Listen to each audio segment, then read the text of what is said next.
Welcome everybody, I'm Jeremy John, and I want to take you into the fascinating world of tour guiding. Every day in London, you'll find eccentric personalities guiding people in the footsteps of history. Some show historic architecture to overseas visitors, while others bring history to life for school groups. All the best tour guides have one thing in common. They know how to tell a good story. And that's why I started this podcast, to capture the stories of these tour guides. You will find out what drew them to this profession. You will discover which sites they love the most. And you will hear the secret methods they use to make history come alive. Today I have on the show the one and only Katie Wignall. Hello, Katie. Hello, Jeremy. Now, I'm very excited to have Katie on the show today because as well as being, for the past 10 years, one of London's most celebrated tour guides, she's also a prolific writer who has dedicated so much time to sharing her research of London's heritage in blogs, in videos, in a book and even a map. And I, like many London tour guides, have used her research on my tours. So I actually want to start this show by saying a big thank you, Katie. That's very kind. You're welcome.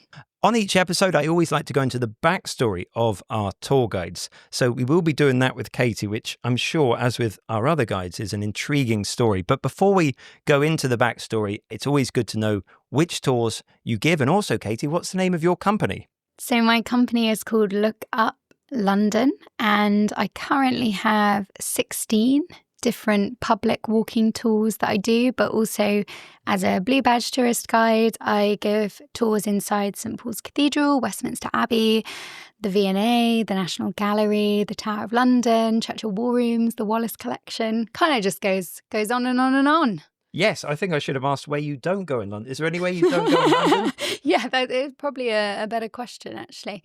No, I think I'm where I'm allowed. I'm always about. Just to be very clear, you haven't actually been banned from any parts of London, have you? No. Those wanted posters are down. No. Those wanted posters are down. Fantastic. Well, let's get into your backstory, Katie. I'm very intrigued to know how this started because it was 10 years ago that you started Look Up London, but I'm sure there's a build-up to how a moment like that happens. And I'm very curious as to how you got into tour guiding. And also, if you ever envisaged it would have come to what it's come now, where you are, as I say, one of London's most celebrated tour guides. That's very kind. As a short answer, no, I couldn't envisage when I started getting interested in London's history where it would end up. For me, it started really as a hobby. I created a blog on Tumblr, and I think it was in 2013 that I started a Twitter account called Look Up London. And the great irony is that I'd recently come out of university. I did art history at University of Warwick.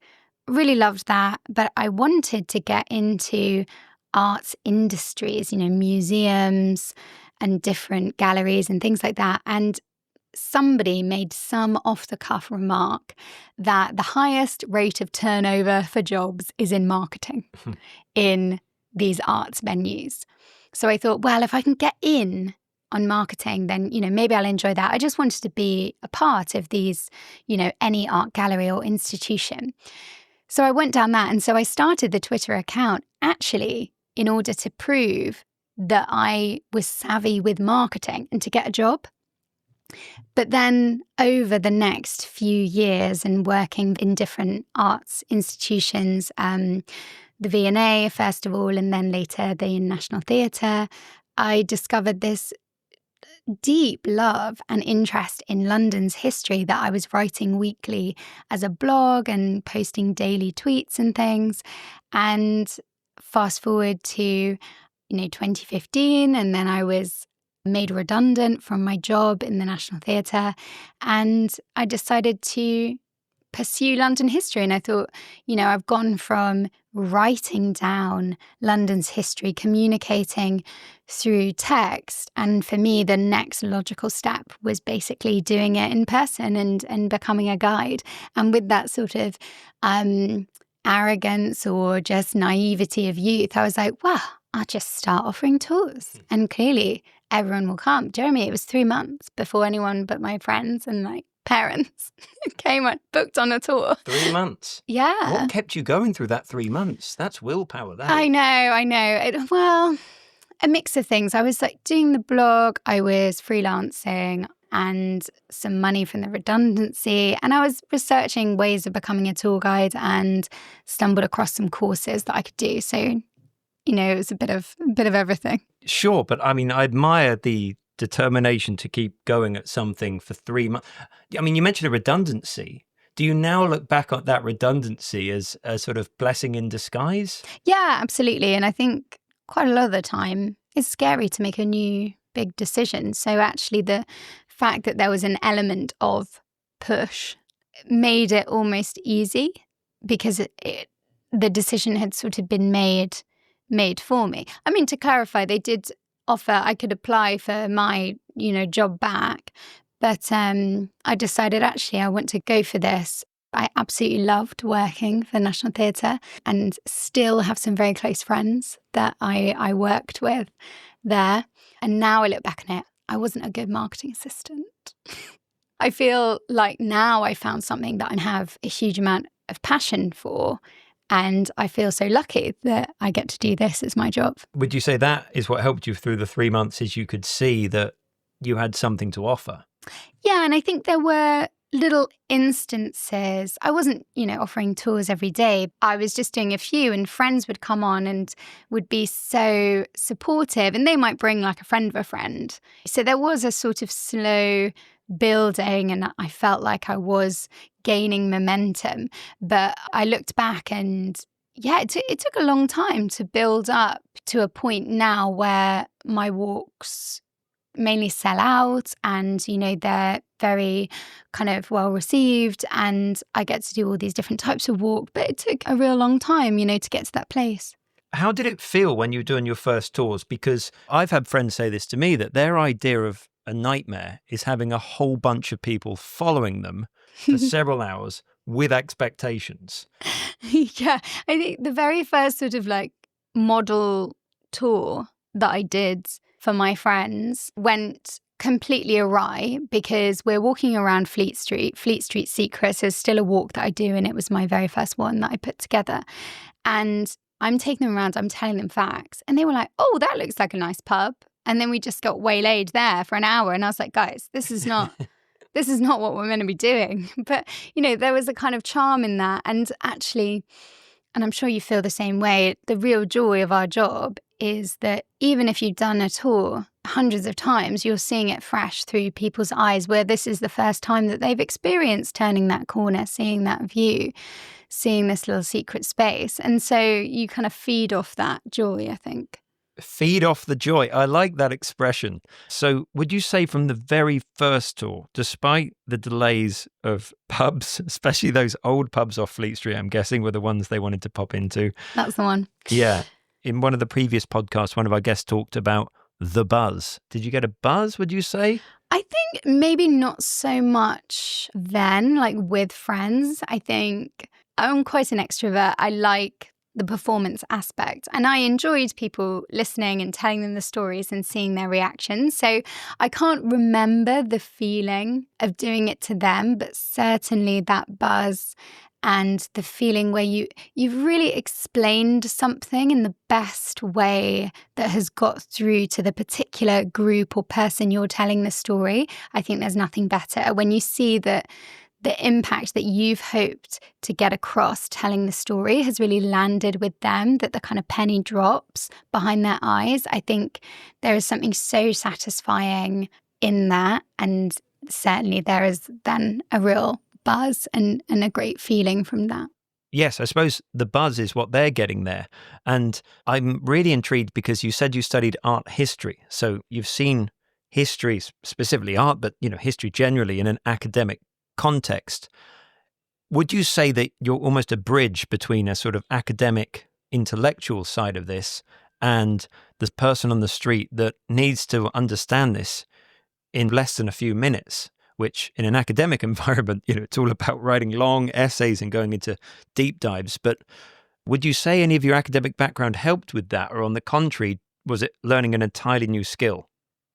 Yeah, I think it's interesting to think about the difference between academic research and I still shy away from this description of myself as a historian because that feels far too grand and academic. But I think when I started my tours, there seemed to me to be this perception that there were two types of tour guides. There is either the curator, the academic that knows absolutely everything about their subject inside and out, but perhaps is slightly dry, slightly dull. And then at the other end of the spectrum, there is this enthusiastic, happy-go-lucky, young tour guide who's doing it for a bit of fun, but tells great stories, is totally entertaining. And when I started becoming a tour guide, I thought, why can't you be both? Why can't you have this deep, expert understanding, this knowledge, but also tell it in this really fresh, engaging, current, enthusiastic, passionate way? And that's what I wanted to do. And that kind of still has been the real thing that I come back to. I think deep knowledge coupled with enthusiastic storytelling is what I hope that every tour comes out with, what I hope I bring to every tour. In terms of the academic side, I actually think at university, I struggled suddenly being in this academic environment. I was very good at school, mainly because I have a fantastic memory, and I was so good at just being told, what to learn, what to include in exams. I could regurgitate that all out, and throughout all of my career at school, that was really praised. And then you get to university and you think, well, people tell you, okay, we're really looking at this dense text about a 19th century theory. And I just thought, I'm having to look up every other word. I don't understand what this is. And what I loved about art history was the storytelling was, oh, can you see this little squirrel in the background? This means that in a past life, this mythological story, all of these symbols and secrets. And I found that I wasn't getting enough of that at university. I didn't find it as fun. Now, that's nothing to say about University of Warwick. It was a great course. I loved elements of the course, but I think I felt a bit of an imposter syndrome. I didn't think that I was academic enough actually to do art history at this level. Ironically, I now love giving tours of the National Gallery in different art places, but that's because I've been able to go back to basics and tell stories. The reason that I loved art history, shout out to my school teacher, Claire MacDonald, because she enthused in us this excitement, and we could go, I grew up in London, we could go to all of these places for free. And I had a wonderful experience a couple of years ago where I was guiding a group in the National Gallery, and I spotted her. She was there with some school kids, and we had a run-in, and I was like, this is my teacher who inspired me. And I think she was excited to see me guiding there as well. Isn't that absolutely wonderful? Well, I hope she gets to hear that shout out, because that's a beautiful story. London is actually your home city, isn't it? Yeah, so I, like many Londoners, I think, grew up, I was very proud. I was very sort of patriotic as a Londoner. I was so proud to get to university, and people are like, where are you from? I was like, I'm from London. And I thought that was the coolest thing ever. And then it's incredible because you spend 3 years living outside of London. And then I came back and I was like, my goodness, I've taken this all for granted. And that's actually when I came up with this idea of Look Up London, because having done the art history degree, looking for a way to get a job and starting this Twitter account, I was looking at the city through fresh eyes again. I was walking around London and thinking, gosh, this is amazing. I've walked down Oxford Street before, but I'm noticing these new details and I want to find out the story behind them. And that's what prompted me to set up this Twitter account. I think it was just as Twitter was allowing photos, like 2011 maybe, I'm not sure the date, but that was a real prompt to then start sharing my research. And for a long time, it was a faceless account. I felt like I couldn't possibly give away the fact that I was a woman in my 20s, which now seems so laughable. I think in a way it feels like we've come a long way in the few decades, but I certainly felt a little bit scared to admit who I was on the Twitter account at first.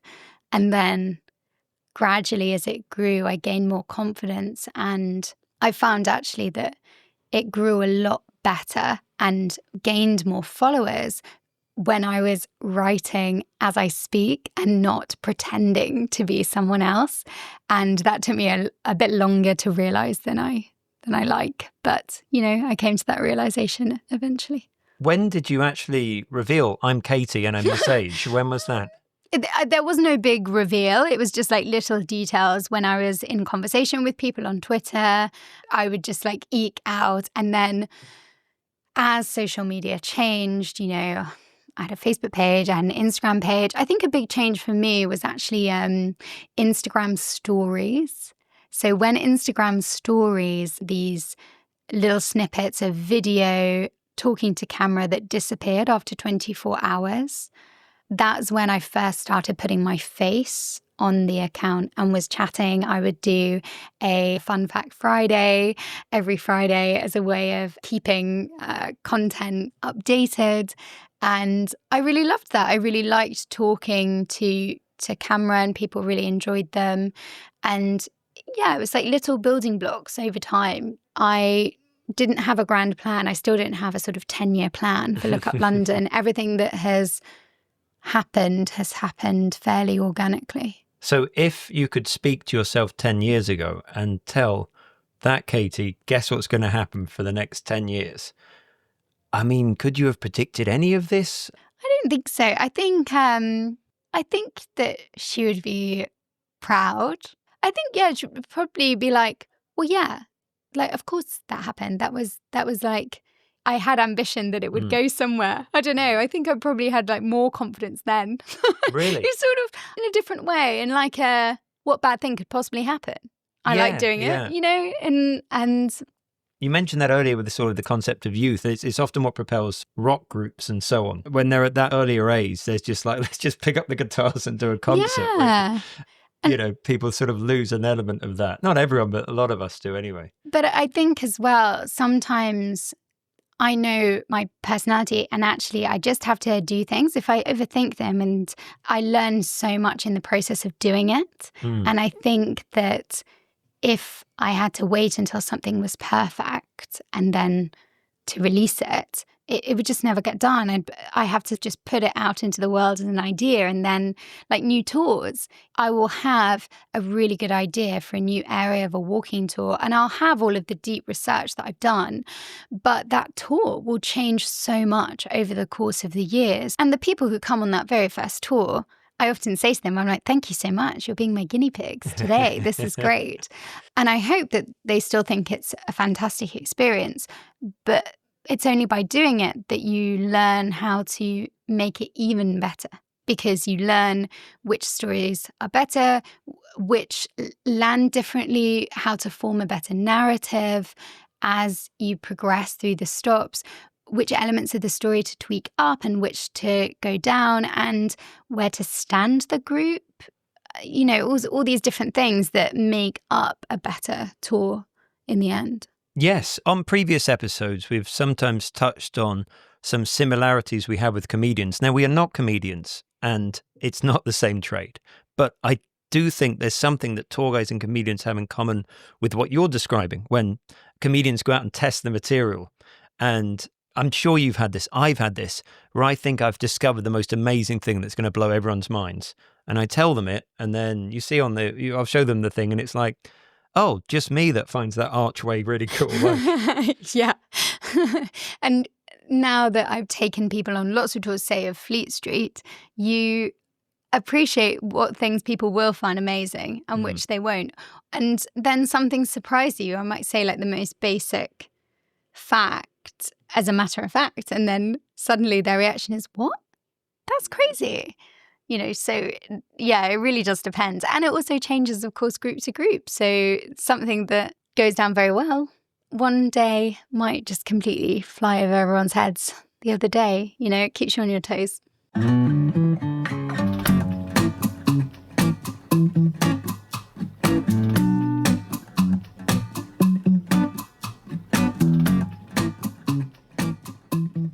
You talked earlier about how previously you thought there were two types of tour guides. There was the fun one, but they're sort of peddling some myths. And then there's the serious one who's got those facts, but can't convey that. Would you say that the truth is something that matters to you as well? Yeah, absolutely. If I walk into a space or a building where it says established in 1542, I want to know what bits are from 1542. If you tell me a story that says this is why we say the phrase whatever, some etymological story, I want to know what that's based on. I don't want to just repeat all of these myths and stories that have been told so many times they then become true. I want to know what the source is for it, because I don't want to look silly. I think it kind of goes back to doing things on Twitter. You could delete the tweet, but it's there in black and white. And so if people question you, I want to feel sure that I can say, no, I've researched this. This is where it comes from. I trust this. If you don't believe it, that's up to you. But I have a faith in where I'm grounding this story or fact in. Are there any debunkings that for you, people have often come to your website for? Do you get a lot of traffic for certain things that you've posted that people are actually eager to know is not true? Yeah, actually, very clearly one standout one that I wrote so long ago. So it's very embarrassing because the photos are terrible and it's very old. But the blog post is, why is Coco Chanel on every Westminster lamppost? That's the title of the blog post. And this, if people aren't familiar with the background, on lampposts in Westminster, you can see two entwined letter C's, and they look very much like the Coco Chanel logo. But of course, they're not a nod to Coco Chanel, who did famously have an affair with the Duke of Westminster, but they just stand for City Council. So there is a funny element to that story because it's so unglamorous to go from Coco Chanel to Westminster City Council. And that, I don't know if it still is now, but was one of my highest hit blogs, because clearly a lot of people notice these symbols on lampposts and then first thing they do is Google, why is Coco Chanel on Westminster lampposts? And that was a good example of me doing a good SEO, search engine optimization. So some of that marketing does come in the end. I imagine some people walking from the pub past these lampposts. Got a lot of great old pubs in Westminster, and got a lot of these old lampposts in Westminster that have that CC that looks like the Coco Chanel sign. I just imagine one of the party of the pub goers telling that story to others, and someone going, I can smell a rat here. Let me look this up. And then it goes. So you've probably actually solved a lot of pub arguments in your time without realizing. And maybe some people are very upset with me. And actually, do you know what? I wrote that blog post because I was shadowing another guide on a tour before I stumbled across the Blue Badge training course and took it more seriously. And I won't say the guide's name. I don't know if they're still a tour guide, but they told that story with full gusto, not doing the disclaimer. They told the full urban myth that Hugh Grosvenor, the Duke of Westminster, was so enamoured by Coco Chanel, he puts her symbol on every lamppost. And I listened to it and I just thought, that can't be true. And then lo and behold, a quick Google, I could find it wasn't. But I thought, wow, that will make a really good blog post because it's important, I think, to debunk it. And you had all of these tourists, first time to London, they were like, wow, that's so interesting. And I felt for them. I was like, you can have both. You can tell the story and then you can also tell people what is true, because for me, that's really important. I wonder if your lookup brand is also then almost a metaphor. You're getting people to look up because London's history is all around us and people are staring at the ground and now obviously with a phone often in their hand. But I wonder if sort of look up is almost like be aware. And in a way, I wonder if you're also engaging their brain to actually think about it and not accept some silly peddled story. Jeremy, you got it. You cracked it. So this is great because I've lost count of the number of times. This is exactly what I intended. And I think you're the first person to ever get this. So well done you. Oh, thank you. Because I didn't intend it to be always so say it as you see it, that everything that I would ever talk about would be above your eye line. that's what got me hooked into London history, because suddenly I was noticing all these details that tended to be above your eye line. But every time I share something that is on the pavement, inevitably all the comments are like, oh, look down, London. And I think, no, it's a wider idea of being curious, of thorough research, of being interested and taking it a step further and finding out the story.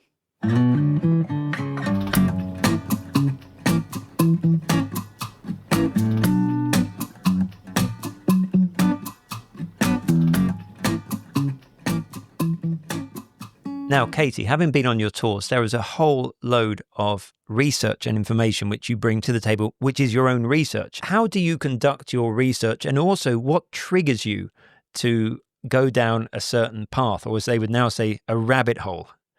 I think there's a few ways to answer that. And I think, firstly, although that's very kind of you to say, I don't actually think that the things that I bring out are necessarily unique research. Often the answer is out there, usually online or perhaps in a book. And it's just a case of wading through copious repetitions to get to the citation or the source that's come from. So it's just being a little bit cynical, I think, in a way, that whenever I'm told a fact or a story, I think, oh, that's kind of interesting, but I wonder what that's based on. And then you sort of pull the thread and follow where someone's quoted it from and trawl back through, and you find some Wikipedia footnote, and then that leads you to the book, and then the book might be on the Google archive and you can look through there. Or sometimes I have some sources that I trust. For example, on architecture, I might go to my hard copy of Nicholas Pevsner. I might go to the Historic England website and see if they've mentioned the date of a building. And it's a process of corroborating between all these different sources. It goes back to what I said before, that I don't think I would call myself a historian. A historian to me is someone that is doing really intense and unique research in archives. And certainly I have visited archives, but also I see our job as street historians, as tour guides, as really the step after, as almost translators between the research to make it a compressed and somewhat more easily digestible and fun way of telling the story. And most importantly, we're doing it in the wild, as it were. So you don't have really the liberty to tell a huge, lengthy story with a lot of background when you're on a busy street in London. And the thing about being a tour guide is you're out in all elements, with noise, with weather conditions, and you want somebody to have a reason that you're standing in the street. You want to visually show them a building or a detail so that they can then appreciate being in the vicinity, not just reading it in a book. Yes, I think you've summarised very well the job of a tour guide there. And one of the things I love doing as a tour guide, which I think is arguably our number one job, is to literally just point at things, to get people's eyes looking at things which are all around us, which have survived, and the miracle that they're even there still. When you design a tour, what is it that you're sort of would say your primary focus? Is it the visuals? Is it the things that you want to get people to see? Or do you start with the story and then try and tie the story in to the building? Which comes first for you out of those two? For me, it's always got to be the visuals have to lead the tour, because I think while the storytelling is really important, you can tell great stories in a warm lecture theatre showing slides. There's got to be a reason that you're standing on a street corner looking at a particular building, and that people have made the effort to come out physically and be there. So that's got to lead the way, I think. One of the reasons of doing the blog is because it allows me to do a more in-depth researched post where I couldn't tell that full story on a street corner, but in my mind, I have satisfied that that story is entrenched in truth because I've done the extra research. But on a street corner, if it's windy or rainy, you don't necessarily need to tell the whole backstory to the group. That being said, of course, storytelling is hugely important. And sometimes I will point out a detail, make sure everyone's seen it, and then go to a covered or more comfortable place, and then you can expand on the story.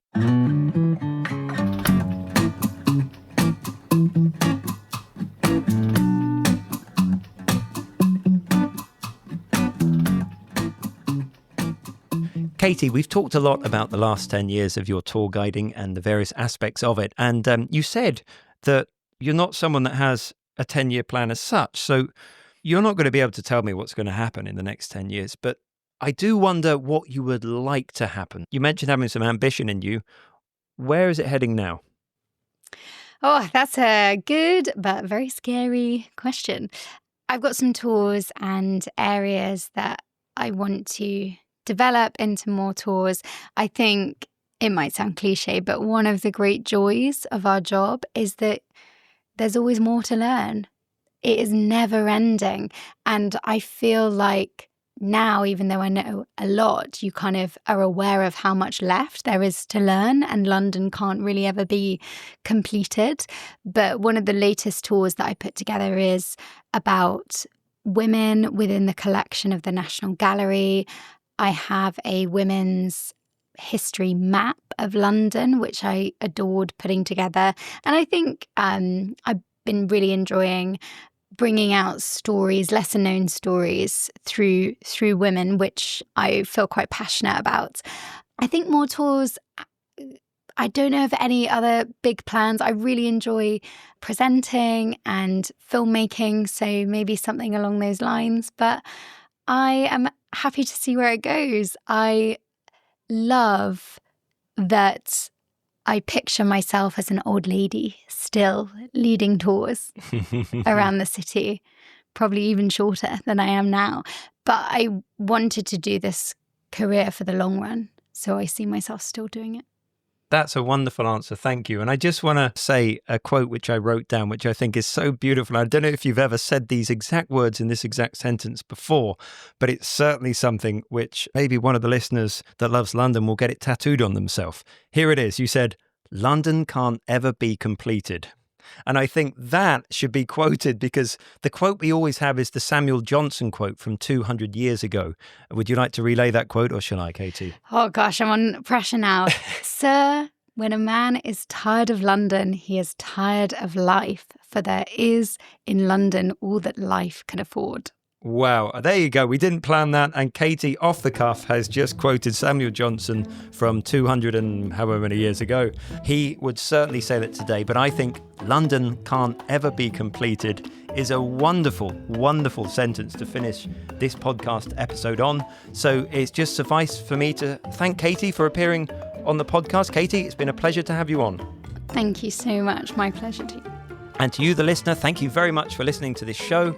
I've got to do that thing that podcasters do where they remind you, please subscribe or follow, whichever is the word that's on your podcast app. And also the other thing, if you've really enjoyed it, then click like or 5 stars, depending on which the rating system is.